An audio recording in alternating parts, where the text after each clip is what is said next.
সর্বপ্রথমে যেটা বলবো, আমি আমার নিজস্ব গল্প করতে বেশি পছন্দ করি। নিজের জীবনের ব্যাপারে অন্য কারোর নিয়ে সমালোচনা বা কথা বলা এটা আমার একেবারে যায় না আমার সাথে। আমি এটা করতে ভালো বা পছন্দ কোনোটাই করি না। তো যেটা বলতে চাইলাম, আগে সালামটা দিয়ে নিই। আসসালামু আলাইকুম, তোমরা সবাই কেমন আছো? আমি রহিমা, তোমাদের বোন। আলহামদুলিল্লাহ, আল্লাহ রাখছে, আলহামদুলিল্লাহ। তো যেটা কথা বলতে চাইলাম, আমি কিছু বুঝি না। মানুষে আমাকে দেখে হিংসা করে না মানে কি বলবো, আমি নিজে বুঝে উঠতে পারি না। দুনিয়ার লোক শাক তুলতে যাবে বা ছাগল চড়াবে, কারো কোনো মাথা ব্যথা নাই ভাই, কারো কোনো মাথা ব্যথা নাই। আমি রহিমা যদি একটু শাক তুলতে যাই এক মুষ্টি, তাহলে দেখবেন অনেকে বলবে, হ্যাঁ এই বিদেশির বউ বড়লোক মানুষ শাক তুলতে আসছে, হেন তেন, মানে নানান কাহিনী। আমি কিছু বুঝি না। আচ্ছা তোমরা আমাকে বলো তো, এটা কেন বলে? অনেকের বইয়েরাই তো, বিদেশির বইয়েরা, বড় বড় লোকের বইয়েরা শাক তোলে বা ছাগল চড়ায়, তাদেরকে কেউ কিচ্ছু বলে না। আমি বাইরে বের হলে আমাকে কেন এই কথা বলা হয়? এই কোশ্চেনটা তোমাদের কাছে আমি করলাম। যেমন এই যে এক মুষ্টি শাক আজ কতদিন থেকে আমি তুলতে যাচ্ছি, এই লোকের কথায় কারণে আমি কিন্তু তুলি না। তো আজকে তুললাম লজ্জা শরম ফেলে।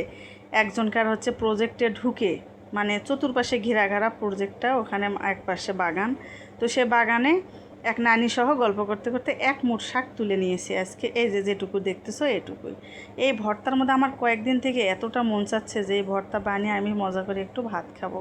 তো সেই খাওয়াটা আজকে হয়তো আল্লাহ রিজেকে মাপলে খাবো। তো যাই হোক, এই জন্যে কথাটা বললাম, যা মানুষ কি আমাকে ভালোবেসে বলে না, এরা কী জন্যে বলে, আমাকে এই প্রশ্নটা তোমাদের কাছে থাকলো। আর একটা কথা, সেটা কি, আচ্ছা আমরা কি আদৌ সবাই সুখী? বুঝি না কেন এত মানুষের জ্বালা যন্ত্রণা কেন ভাই? কেউ বলে না যে আমি আলহামদুলিল্লাহ সুখে আছি? কিছু না কিছু মানে মানুষের কষ্ট থাকবেই। আজকে আমি একটু বের হয়েছিলাম, ওরে মা গো, একজনের কষ্টের কথা শুনে মনে হচ্ছিল আলহামদুলিল্লাহ, তার থেকে আমি অনেক সুখে আছি। কারণ যখন আপনার জীবনে একটা অশান্তি আসবে, তখন আপনার মনে হবে কি, যে পৃথিবীর বুকে মনে হয় আমার মতো কষ্টের কেউ নাই। না ভাই, ঘর থেকে একটু বের হন, বাইরে বের হন, 2-4টা মানুষের সাথে ওঠা বসা করেন, গল্প করেন, একটু খোঁচা মারা দিয়ে হলেও তাদের সাথে গল্প করে তুলে দেখেন, আপনার থেকে অনেক কষ্টে আছে মানুষ, অনেক দুঃখে আছে, অনেক টেনশনে আছে, অনেক অভাবে আছে। তাই বলি, সবসময় নিজেকে নিয়ে ভাববেন, নিজেকে ভালো সুস্থ রাখার চেষ্টা করবেন। তো সত্যি কথা যেটা, আজকে কিন্তু আমার কোনো ভিডিও ছিল না। কি ভিডিও দিব, মন থেকে ভেঙে পড়ে যাচ্ছিলাম। তো ভাবলাম দুটো কথা আপনাদের সাথে শেয়ার করি এবং আজকে ভিডিওটাও আমি ছেড়ে দিই। তো সবাই ভালো থাকবেন।